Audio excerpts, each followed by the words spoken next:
Hello everyone, હું Mehul sir આપ સૌનું સ્વાગત કરું છું મારી ચેનલ ધ બ્રાઇટર્સ. તો આજના વિડીયોમાં આપણે ડિપ્લોમા સેમેસ્ટર 5 ની જીટીયુ એક્ઝામ માટેની જે ટોપ 25 મોસ્ટ આઈએમપી ક્વેશ્ચનની સીરીઝ સ્ટાર્ટ કરી છે. એમાં એડવાન્સ જાવા પ્રોગ્રામિંગ 4351603 જેનો સબ્જેક્ટ કોડ છે એના મોસ્ટ આઈએમપી ક્વેશ્ચન જોઈશું. ફરી એકવાર આપણે સેમેસ્ટર 1 થી લઈને 5 સુધી આપણે જોડે આવ્યા છે. જેવી તમારી જર્ની પહેલા સેમ થી 5મા સેમની હતી સેમ તમારી સાથે જ મેં સ્ટાર્ટ કરી, તો હું બી તમારી જોડે જ ફર્સ્ટ સેમ થી 5th સેમ સુધી આવ્યો છું. લાસ્ટ 2 સેમેસ્ટર છે, હવે એમાં આપણે સારી એવી મહેનત કરવાની છે, સારા એવા એસપીઆઈ લાવવાના છે. 2 સેમેસ્ટરમાં આમ તો પહેલેથી લાયા જ છો તમે, પણ જો ના લાયા હોય તો અત્યારે છેલ્લા 2 ચાન્સ આપણી પાસે, લાસ્ટ ફાઇનલ ચાન્સ, તો એમાં સારા એસપીઆઈ લાવે. 3 કે 4 જ સબ્જેક્ટ છે, બહુ વધારે સબ્જેક્ટ છે નહીં, તો તમે ચાહો એવું રિઝલ્ટ લાવી શકો છો. અને 6 સેમ પતશે એટલે ઓબ્વિયસ છે આપણે એન્જિનિયર્સ બની જઈશું. તો હું ચાહું છું એમ, જેવી રીતે હું નામ રાખ્યું છે એમ, બ્રાઇટ એન્જિનિયર્સ થઈને જ બહાર નીકળવાનું છે આપણે બ્રાઇટર્સ તરીકે જ. તો એના માટે આપણે અત્યારે 25 ક્વેશ્ચન જે હું આપું છું એને એકદમ પાક્કા તૈયાર કરવાના છે. અગેન પ્રોગ્રામ આવતા હોય, સબ્જેક્ટની આવતા જ હશે, નામ જ છે obvious.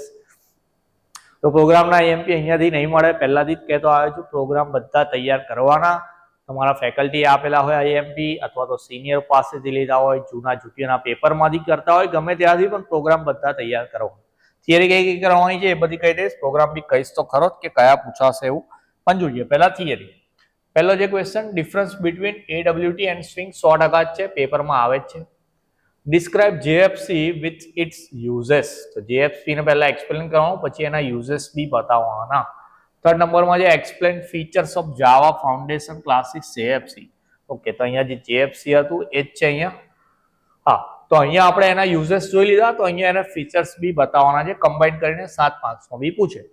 List out various layout managers and explain flow layout. તો લેઆઉટ મેનેજર્સ કઈ ટાઈપના બધાની લિસ્ટ બનાવવાની, એમાંથી ફ્લો લેઆઉટને એક્સપ્લેન કરવાની, 7 માર્ક્સમાં પૂછાય એ રીતનો ક્વેશ્ચન. ઓકે, 5th નંબરમાં છે list out types of JDBC drives and explain type 4 driver. 100% જ પેપરમાં આવે આ ક્વેશ્ચન.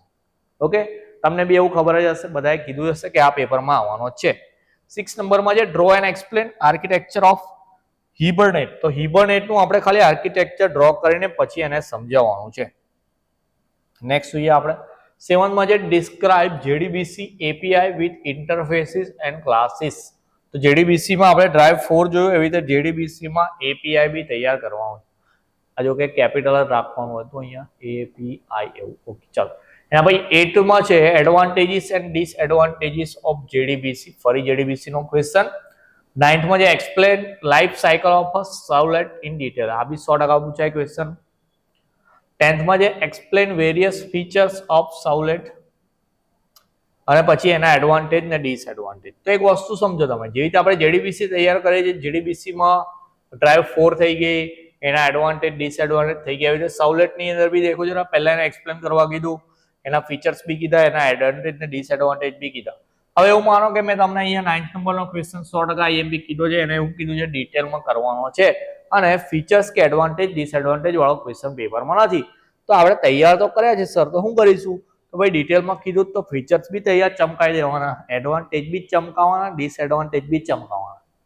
બરાબર ને? તૈયાર કરીને ગયા હોય તો પાછું લઈને નહીં આવવાનું, એ વસ્તુ ત્યાં લખીને જ આવવાની, સાચી લખવાની, કઈ ગપ્પા મારવાનો છે આપણે. ઓકે, ચાલો. Describe mouse event and mouse listener interface. આ બી કેપિટલમાં હોય, mouse event and mouse listener. 13માં છે difference between JSP and servlet. તો પછી જેએસપી આપણે આગળ જોયું, જેએસપી ના 3 ક્વેશ્ચન હતા, સર્વલેટના બી અહીંયા 3 ક્વેશ્ચન છે, તો એનો ડિફરન્સ બી છે. હવે તમે પહેલાથી ક્વેશ્ચન તૈયાર કર્યા છે બંને આખા, તો પછી ડિફરન્સ બી આવડી જશે, પણ એકવાર એને જોઈ લેવાનો. 14માં છે explain life cycle of JSP. ફરી જેએસપી અને ફરી જે સર્વલેટ, બધા બહુ ક્વેશ્ચન ભાઈ જેએસપી ને સર્વલેટના છે. બરાબર, અહીંયા એવું છે explain web.xml file in servlet. 16માં છે explain the session tracking in servlet with example. Session tracking સમજાવવાનું વિથ એક્ઝામ્પલ, 7 માર્ક્સનો ક્વેશ્ચન. 17માં છે describe how to call JSP from servlet with example. બેન ભેગા કર્યા જો, how to call JSP from servlet with example, program બતાવવાનો નાનો. 18માં છે list and explain JSP scripting element. Write advantages of JSP over servlet. પૂછાય 3 કે 4 માર્ક્સની અંદર કે જેએસપી ના એડવાન્ટેજ શું છે સર્વલેટ કરતા વધારે. 20થમાં જે define cookie and explain working of cookie with example. તો પહેલા definition what is cookie and then working of cookie with example. Okay ચલો 21 માં છે compare spring and spring boot comparison કરવાનું છે ટેબલ 3 લખવાનું છે. 22 માં explain MVC architecture પૂછાય છે 100%. 23 માં છે તમારો explain the architecture of spring framework. 24 માં છે explain features in spring boot. તો અહીંયા સ્પ્રિંગ વાળા ક્વેશ્ચન છે. લાસ્ટમાં ક્વેશ્ચન મોસ્ટ આઈએમપી છે એક્સપ્લેન ડિપેન્ડન્સી ઇન્જેક્શન એટલે કે DI and plain old Java object. Plain old Java object POGO. Okay DI અને POGO શોર્ટમાં બી લખીને આવે ડીઆઈ એટલે dependency injection. Okay and plain old Java object in detail 7 માર્ક્સમાં પૂછાય એવા ક્વેશ્ચન છે.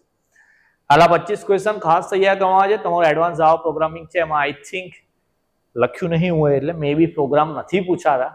મને એવું લાગ્યું કે નામ છે જાવા પ્રોગ્રામિંગ તો મે બી પ્રોગ્રામ આવતા હશે પણ જે આવે એવા છે હું અહીંયા કરી દીધા કદાચ આપણે અહીંયા વિથ એક્ઝામ્પલ જે લખીએ છીએ ત્યાં પ્રોગ્રામ લખવાના હોય છે. મારા કરતાં વધારે તમને આવડતું હશે પણ મારું જે કામ હતું તમારી થોડી હેલ્પ કરવાની તો એ હેલ્પ મેં તમને કરી આપી. તો તમારે હવે આ જ ક્વેશ્ચનને એકદમ પાકા તૈયાર કરવાના છે. જો આટલું થઈ જાય ટાઈમ બચે તો તમે બીજી બી તૈયારી કરી શકો કે જે તમારી ફેકલ્ટી આઈએમપી આપેલી હોય અથવા તમે જૂના જીટીયુના પેપર લઈને બેસો તો. ઓકે તો આટલું તૈયાર કરશો તો તમે સારા એવા માર્ક્સ લાવી શકો છો. અને આ જ રીતે તમારા બધા સબ્જેક્ટના આઈએમપી મળી જશે. તમારો ઇલેક્ટિવ સબ્જેક્ટ કયો છે એને કોમેન્ટ સેક્શનમાં બતાવજો. જેટલા વધારે કોમેન્ટ આવશે કે ઇલેક્ટિવ સબ્જેક્ટ આ છે તો પછી આપણે એનો વિડીયો પહેલા બનાવીશું. ટ્રાય તો હું કરીશ કે બધાના જ બનાવી પણ 3 ઇલેક્ટિવ સબ્જેક્ટ બધી બ્રાન્ચના છે. તમારી ટોટલ 6 બ્રાન્ચ 6 તારી 18 વિડીયો મારે બનાવવો પડે પણ એની જગ્યાએ એવું હોય કે 99% બધાને સેમ જ હોય તો પછી મારે 18 ની જગ્યાએ 6 જ વિડીયો થવાના થાય. તો કોમેન્ટ બોલો તમારો ઇલેક્ટિવ સબ્જેક્ટ કયો છે. બાકી કોશિશ તો હું કરીશ તમને બ્રાઇટ એન્જિનિયર બનાવવા જ છે તો હું બનાવીશ. મારે થોડી મહેનત કરવી પડે કરીશ પણ તમારે પહેલા આટલા ક્વેશ્ચન એકદમ પાકા તૈયાર કરવાના. તમારી પાસે વિડીયો આવે અને શેર બી કરી આપવાનો. તો મળીએ નેક્સ્ટ વિડીયોમાં. ત્યાં સુધી તમારું ધ્યાન રાખજો. બરાબર તૈયારી કરતા રહેજો. જય હિન્દ જય ભારત.